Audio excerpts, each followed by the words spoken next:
ટપાલીની activity અહીંયા આપણે જોઈશું આજે. બરાબર? ચલો ટપાલી પહેલા તો શું શું આપવા આવે આપણા ઘરે?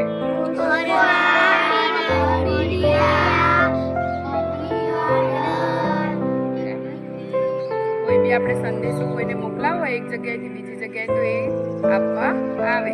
હવે આપણે સંદેશો મોકલાવો હોય તો આપણે એ કેવી રીતે મોકલાઈશું કે એના માટે આવું કવર જોઈએ.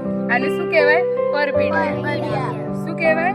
પરબીડિયા. આ પરબીડિયાની અંદર આપણે મની પૈસા મોકલવા હોય તો અંદર પૈસા બી મોકલી શકીએ, સંદેશો મોકલવો હોય તો સંદેશો એ મોકલી શકીએ, જે પણ મોકલવું હોય આમાં આપણે મોકલી શકીએ. બરાબર? એ જ રીતે આ છે આંતરદેશીય પત્ર. આને શું કહેવાય?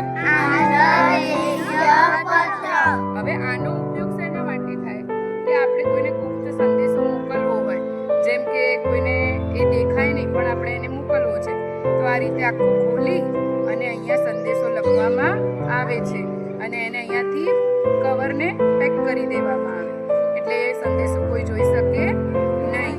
અહીંયા આપણે જેને મોકલવાનું હોય એનું નામ હોય કે જે રાજ્યમાં રહેતો હોય એનો પિનકોડ નંબર હોય એટલે આને શું કહેવાય?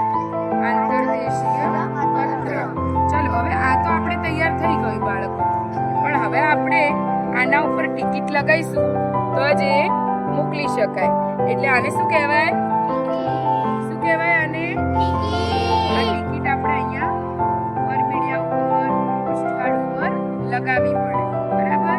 ચલો આને શું કહેવાય બાળકો? શું કહેવાય? પોસ્ટકાર્ડ. આપણે આનો ફોટો આપણા પાઠમાં આપેલો છે, ચોપડીમાં આપેલો છે, જ્યાં તમને બતાવ્યું છે કે જેને મોકલવાનો છે એનું નામ, કયા જિલ્લામાં રહે છે, કયો વિસ્તાર અને પિનકોડ નંબર.